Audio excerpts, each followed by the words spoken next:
వచ్చినాయి టూరిస్ట్ లెక్క, కానీ పెద్ద ఎత్తున పోరాటాలు చేసినట్టుగా కనబడలేదు. సరే, వారి వారి స్థాయిలో వారి వారి శైలిలో ఒక్కొక్క పార్టీ ఒక్కొక్క స్టాండ్ తీసుకున్నది. కానీ మరి ఈ ప్రభుత్వాన్ని ఇట్లా కర్కశంగా అన్ని అర్హతలు ఉన్నటువంటి పేదవాళ్ళు ఒక చిన్న గూడు కట్టుకొని ఉంటే ఎటువంటి అడ్డంకి లేకుండా వాళ్ళని కూలగొట్టచ్చనే ధైర్యం ఈ ప్రభుత్వానికి మనం ఇద్దామా, లేకపోతే దానికి అడ్డుకట్ట వేద్దామా అనేటటువంటి ప్రశ్న వచ్చినప్పుడు ఇది ఒక వెలుగుమట్ల విషయం కాదు. పేదల పట్ల ఈ ప్రభుత్వం వ్యవహరిస్తున్నటువంటి తీరు, పేదల పట్ల ఈ ప్రభుత్వానికి ఉన్నటువంటి ఒక వైఖరి అభిప్రాయాన్ని తెలియజేసేటటువంటి అతిపెద్ద సంఘటన. దీన్ని వదిలేద్దామా, లేదు ప్రభుత్వానికి గుణపాఠం చెప్దామా అని ఆలోచిస్తున్నటువంటి తరుణంలో ధర్మ సమాజ్ పార్టీ విశారదన్ గారు నేను చర్చించుకొని మరి ప్రతి ఒక్క పార్టీ పోయి వచ్చినట్టుగా ఇట్లా పోయి అట్లా రావచ్చు, పేపర్లో ఫోటో వేసుకోవచ్చు, కానీ పరిష్కారం కావాలంటే మాత్రం ఒక కార్యాచరణ రూపొందించుకోవాలని చెప్పి నిర్ణయం తీసుకొని మొన్న 9వ తారీఖు నాడు ఖమ్మం వెళ్ళడం జరిగింది. అక్కడ బాధితులను వాళ్ళ పరిస్థితులను చూస్తే నిజంగా ఇండియాలో ఉన్నామా ఆఫ్ఘనిస్తాన్లో ఉన్నామా అనేటటువంటి అనుమానం వచ్చే విధంగా అంత నిర్లక్ష్యంగా, పేదలంటే అంత లెక్కలేని తనంతోని ఏముందిలే వీళ్ళని కొట్టవతలు పడేస్తే ఎవడు అడుగుతాడులే అనేటటువంటి ఒక వ్యవహారంతో ఆ ఖమ్మం జిల్లాలో ఉన్నటువంటి ఉప ముఖ్యమంత్రి గారు ఇంకా 2 మంత్రులు అందరూ కూడా కూడబలుక్కొని ఆ పేదలను ఆ భూమిలోంచి ఖాళీ చేయించి ఆ భూమి పెద్దలకు అప్పచెప్పాలని నిర్ణయించుకున్నారన్న విషయం ఆ కుట్ర సంపూర్ణంగా మాకు అవగతమైంది. దాంతోనే ఈ కుట్రను ఎట్లన్నా ఛేదించాలి, ఇది భూదాన్ భూమి అంటే పేదల భూమి, పేదలకు అప్పగించాలి ఈ భూమిని అని చెప్పి ఒక సీరియస్ డెసిషన్ తీసుకొని మొదట పెద్ద మహాధర్నా ఒకటి ఖమ్మం పట్టణంలో చేసి ఆ తర్వాత మరి అక్కడికక్కడే నిర్ణయం తీసుకొని నిరవధిక నిరాహార దీక్ష చేపట్టాలి అని చెప్పి అక్కడ మొదలు పెట్టడం జరిగింది. మరి అక్కడ ఎక్కడైతే బాధితులు ఉన్నారో అదే చోట అదే అంబేద్కర్ హాల్లో కూర్చొని దీక్ష ప్రారంభించినాం. ఆ తర్వాత పోలీసు వాళ్ళు వచ్చి అరెస్ట్ చేసి మమ్మల్ని హైదరాబాద్ తరలించిన తర్వాత కూడా విశారదన్ గారు వారి ఆఫీస్లో, నేను మా ఆఫీస్లో, ఎందుకంటే పోలీసు వాళ్ళు తీసుకొచ్చి మమ్మల్ని అక్కడ వదిలేసినారు కాబట్టి వాళ్ళు ఎక్కడ వదిలేస్తే అక్కడ కనీసం ఇంకొక ఇంటి దగ్గర కానీ ఇంకో దిక్కుపోకుండా ఇమీడియట్ గా పోయి దీక్షా శిబిరంలో కూర్చొని అట్లానే దీక్ష కంటిన్యూ చేసినటువంటి సందర్భం తెలంగాణ ప్రజలందరూ కూడా తెలిసిందే. అయితే ఇవాళ దీక్ష చేయాల్సినంత భయంకరమైన పరిస్థితి ఏంది అంటే ఇవాళ ప్రభుత్వం ఒక ధైర్యంతోనే, అంటే మీడియా మా పక్షాన ఉంది, అధికారం మా పక్షాన ఉంది, అధికారులు మా పక్షాన ఉన్నారు, ఏం చేసినా చెల్లుతుంది అనేటటువంటి ఒక ధైర్యంతో పేదవాళ్ళ ఇండ్లు కూలగొట్టేసింది. అప్పుడేమో అది కరెక్ట్ అన్నారు.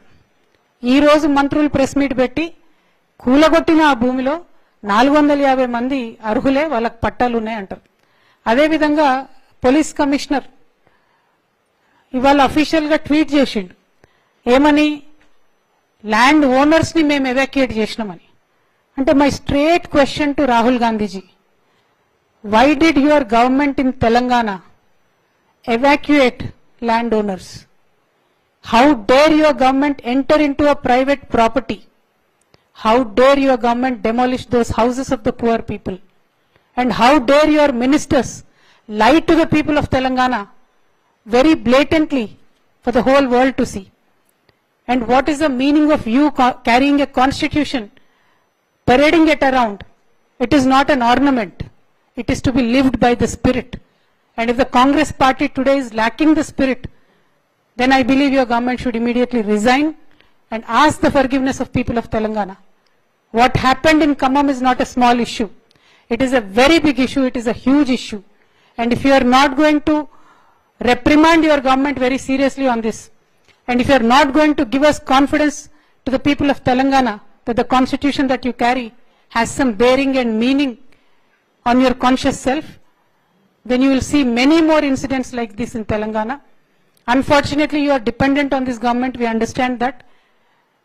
But this is not the way to treat the people of Telangana. Telangana ప్రజలు మామూలు ప్రజలు గారు. మీరు ప్రజా పాలన అని చెప్పి ఇప్పుడు మీరు చేస్తున్నటువంటి ప్రజా వేదన రోదన అందరూ కూడా గమనిస్తున్నారు.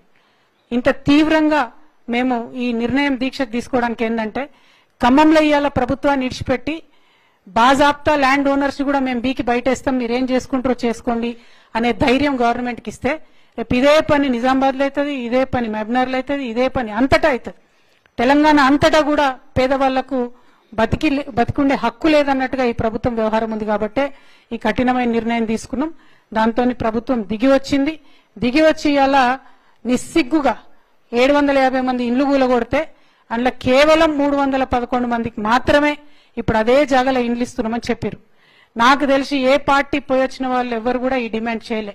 కేవలం సంయుక్త పోరాటాలకు దిగిన తెలంగాణ జాగృతి ధర్మ సమాజ్ పార్టీ మాత్రమే ఈ డిమాండ్ చేసింది. మీరు ఎక్కడ కూలగొట్టిందో అక్కడనే జాగా ఇయ్యాలే. మీరు జాగా కాదు ఇల్లు గుంజుకున్నారు, వాళ్ళది ఇల్లు కట్టియాలన్నాం. ఇవాళ బట్టి విక్రమార్క గారు చెప్తున్నారు రేపు జాగా ఇస్తారంట, డిసెంబర్ 9 నాడు ముఖ్యమంత్రి గారు వచ్చి గృహప్రవేశం చేపిస్తారట. ఒకటే క్వశ్చన్ అడుగుతా ఉన్నా నేను, మీరు ఏదైతే ఇవాళ టోకెన్లు ఇచ్చిండ్రో అది ఎందుకు కూడా వన్కిరాని కాగితం, ఆ కాగితం నేను చూసిన. మీరు అక్కడ లేఅవుట్ చేసి physical position of the property panchnama చేసి ఇచ్చేంత వరకు కూడా అది ఎందుకు పనికిరాని టోకెన్ గానే ఉంటది. కాబట్టి ప్రభుత్వాన్ని నేను డిమాండ్ చేస్తున్నా, మళ్ళా మీరేదో కాలాన్ని వెల్లబుచ్చి మసిబూసి మారేడుకాయ చేసి వీళ్ళని ఏదో పక్కదవ పట్టిద్దాం అనుకుంటే చూస్తూ ఊరుకునేది లేదు. ఫిజికల్ గా అక్కడి ప్రజలకు లేఅవుట్ చేసి ఇగో నీ జాగా గిది, ఇగో నీ జాగా గిది అని తీసుకుపోయి ప్రతి కుటుంబానికి చూపియాలి. ఇక్కడ ఇంకొకటి విషయం ఉంది, ఆ పేదవాళ్ళైనా సరే వాళ్ళ జీవితాంతం కూడబెట్టుకున్నటువంటి డబ్బులతోని కొంతమంది 5 లక్షలతో ఇల్లు కట్టుకున్నారు, కొంతమంది 10 లక్షలతో ఇల్లు కట్టుకున్నారు, ఇంకొంతమంది 30 లక్షలతో ఇల్లు కట్టుకున్నారు. మరి ఇలా మొత్తం నేలమట్టం చేసిరు. మీరు అందరికీ 5 లక్షలు ఇస్తామంటున్నారు ఇంద్రమ్మ ఇండ్ల కింద. అది కూడా క్లారిటీగా చెప్తలేరు, మీకు మనసు వస్తలేదు. ఓన్లీ ఇలా టోకెన్స్ ఇచ్చినాం, ఇంకొక 100 మందికి బయట వేరే ఊర్లలో ఇచ్చినామని చెప్తున్నారు. సో ఇదంతా ఇష్యూని మీరు కాంప్లికేట్ చేస్తూ కూలగొట్టిన 750 మందిలో ఒక 50% మందికి మాత్రం మీరు చెప్పేటటువంటి న్యాయం జరుగుతున్నది.